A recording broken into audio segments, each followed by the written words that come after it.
Hello friends, आज हम बात करेंगे वायरस यानी विषाणु से रिलेटेड कुछ इम्पॉर्टेंट पॉइंट्स के बारे में।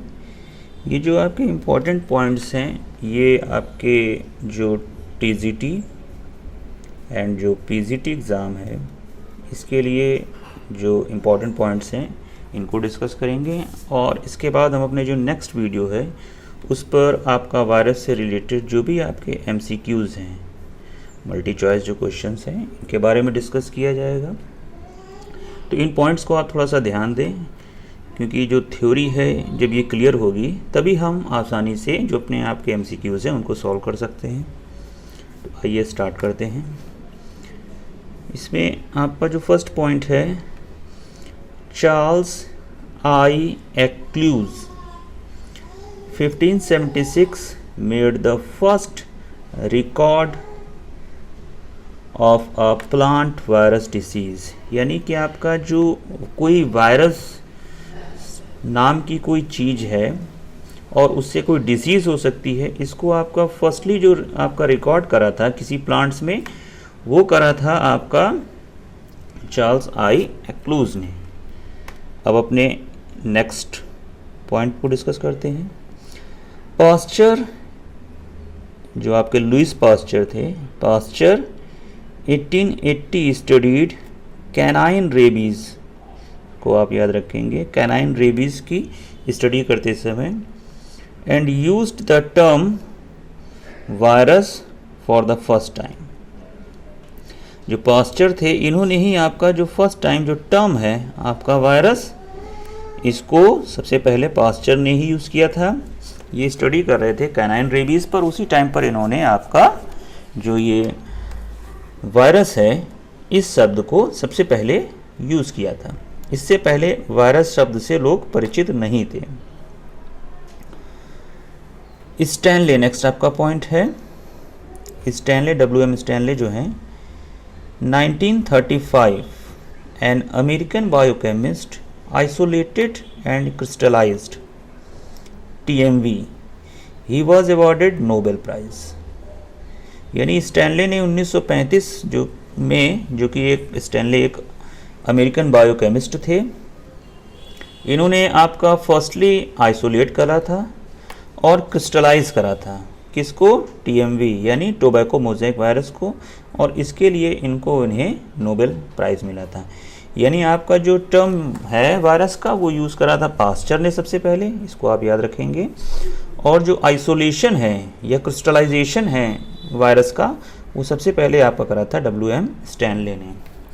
वायरस के बारे में आपको ये तो पता ही होगा कि वायरस जो है ये आपका लिविंग और नॉन लिविंग के बीच में एक कनेक्टिंग लिंक है।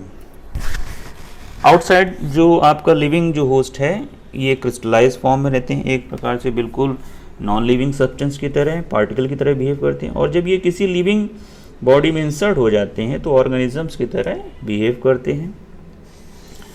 तो ये भी आप ध्यान रखिएगा, कुछ ये बेसिक चीज़ थी, इस वजह से इसको हमने यहाँ पर नहीं लिखा है। नेक्स्ट है आपका बेंजरिंग 1896। बेंजरिंग जो थे इन्होंने 1896 में ruled out the possibility of bacteria and card fluid, इसको आप याद रखेंगे वर्ड को, contagium vivum fluidum the living infectious fluid. Beijerinck जो कि आपका 1896 में इन्होंने एक पॉसिबिलिटी शो करी थी कि ये बैक्टीरिया टाइप का है और ये फ्लूइड रिलीज जो इस जिसकी इन्फेक्शन होता है वो आपका, उसको उन्होंने कहा था कॉन्टेजियम वाइवम फ्लूइडियम। ये वर्ड जो है बहुत पूछा जाता है, इसको आप याद रखिएगा। बेंजरिंग ने जो है आपका 1896 में जो आपका वर्ड यूज़ करा था इन्फेक्शियस फ्लूइड के लिए, वो आपका था कॉन्टेजियम वाइवम फ्लूइडम। नेक्स्ट आपका पॉइंट है लिंडेमैन 1957 did the first successful vaccination against polio. जो कि आपका किसी वायरस से रिलेटेड जो आपका जो पोलियो से जो आपका जो वैक्सीनेशन, जो एक प्रकार से जो वैक्सीन डेवलप करी गई थी फर्स्टली, वो आपका पोलियो की थी।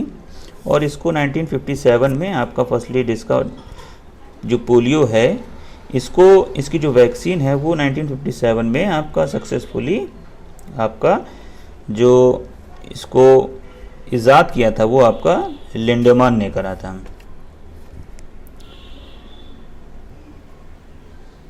नेक्स्ट जो आपका है Isaac and Lindenmann 1957 discovered interferons.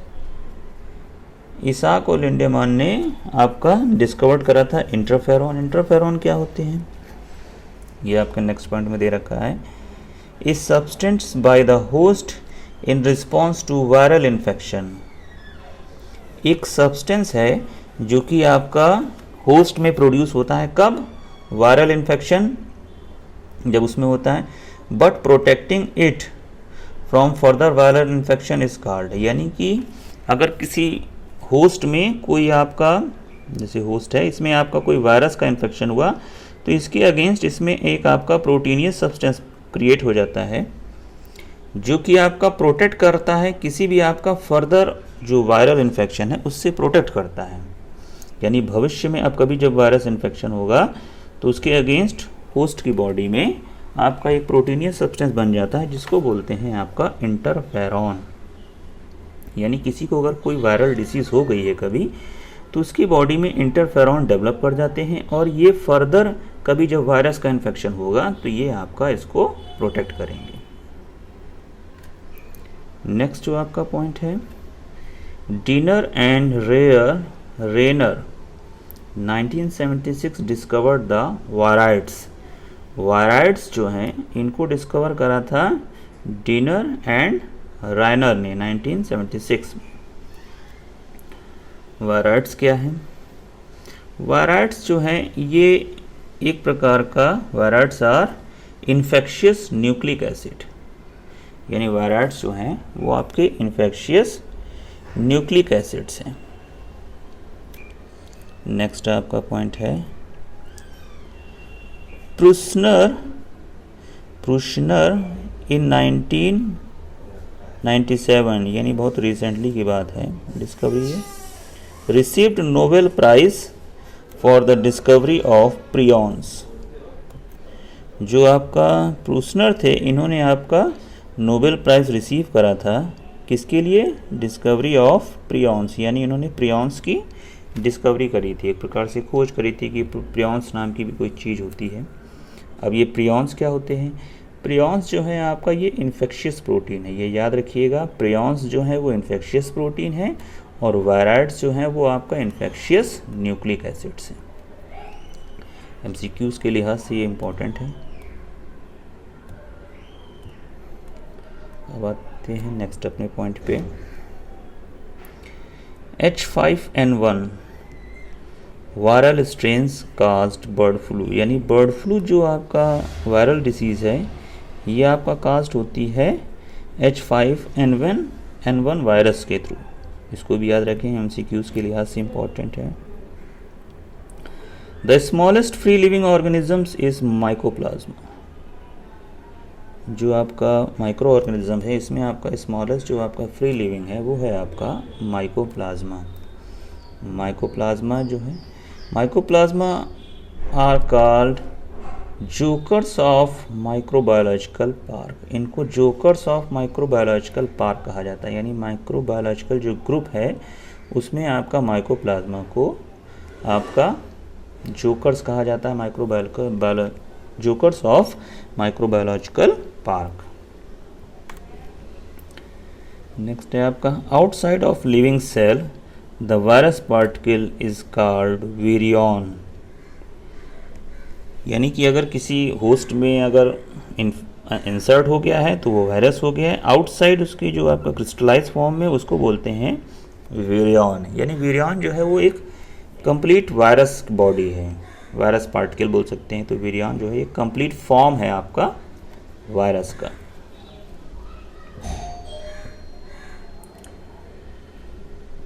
अब आते हैं अपने नेक्स्ट पॉइंट पे।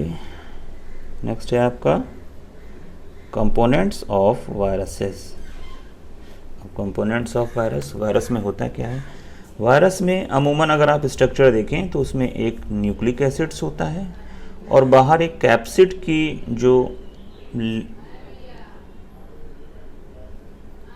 कवरिंग होती है, इसको बोल देते हैं, ये आपकी होती है प्रोटीन की। यानी आपकी दो मेन चीज़ें होती हैं, आपका फर्स्ट होती है प्रोटीन, फर्स्ट होती है न्यूक्लिक एसिड और सेकंड होती है आपका प्रोटीन्स। ये दो चीज़ें आपका होती है। अब इस न्यूक्लिक एसिड में भी आपका डीएनए हो सकता है या आरएनए होता है। वैसे जनरली आपका आरएनए पाया जाता है और ये मतलब आपका डीएनए या आरएनए में से केवल एक होगा और इसके अलावा जो आपका कवरिंग होगी कैप्सिड की वो प्रोटीन की बनी होगी। अब types of genetic material in different viruses, अलग अलग वायरसेस में अलग अलग टाइप का जेनेटिक मटेरियल पाया जाता है। ये जो पॉइंट हैं इनको बहुत ध्यान से समझिएगा, इस पे बेस्ड एमसीक्यूज बहुत पूछे जाते हैं। डबल स्टैंडर्ड डीएनए, जनरली आपका डबल स्टैंडर्ड डीएनए पाया जाता है। वैसे वायरस में आपका आरएनए होता है, लेकिन कुछ वायरस ऐसे हैं जिनमें आपका डबल स्टैंडर्ड डीएनए पाया जाता है। तो ये आपका जो वायरस हैं जिनमें डबल स्टैंडर्ड, वो है आपका पॉक्स वायरस, वैक्सीनिया और हर्पीज। तो ये जो हैं आपके, ये डबल स्टैंडर्ड हैं। सिंगल स्टैंडर्ड की अगर बात करें तो सिंगल स्टैंडर्ड के डीएनए का है 5×174। ये बहुत इंपॉर्टेंट है, इसको आप याद रख लीजिएगा। इसमें सिंगल स्टैंडर्ड डीएनए में बहुत ये आपका कॉमन एग्जांपल है, पूछा जाता है सिंगल स्टैंडर्ड डीएनए एग्जांपल, तो 5×174। इसके अलावा जो अजीबोगरीब नाम हो वो ज़्यादातर आपके देखिए तो सिंगल स्टैंडर्ड है, जैसे 5×174, S13, F1 या M13, R17, ये सब आपके देखिए सिंगल स्टैंडर्ड आपके डीएनए हैं। डबल स्टैंडर्ड आरएनए, जैसे आरएनए नॉर्मली आपका सिंगल स्टैंडर्ड होता है। अब ये स्पेशल, इसमें आपका सिंगल स्टैंडर्ड और double standard, single standard DNA और डबल स्टैंडर्ड आरएनए, इनको ज़रा ध्यान रखिएगा। डबल स्टैंडर्ड जो आपका आरएनए है, इसके एग्जांपल है आपका रियो वायरस जो कि आपका एनिमल्स में होता है, और वुंड ट्यूमर वायरस जो कि आपका होता है प्लांट में। वाउंड ट्यूमर वायरस जो कि आपका पाया जाता है प्लांट्स में। इसके अलावा जो सिंगल स्टैंडर्ड आरएनए हैं, ये सिंगल स्टैंडर्ड आरएनए का एग्जांपल है आपका टीएमबी यानी tobacco mosaic virus, HRV, polio virus, VST etcetera. ये आपके जो एग्जांपल हैं वो आपके हैं सिंगल स्टैंडर्ड आरएनए के। तो ये कुछ इंपॉर्टेंट पॉइंट्स हैं। अब इसके बाद इस पर बेस्ड जो भी आपके एमसीक्यूज़ हैं वो आपके दिए जाएंगे, तो इससे आपको आसानी होगी। Thank you.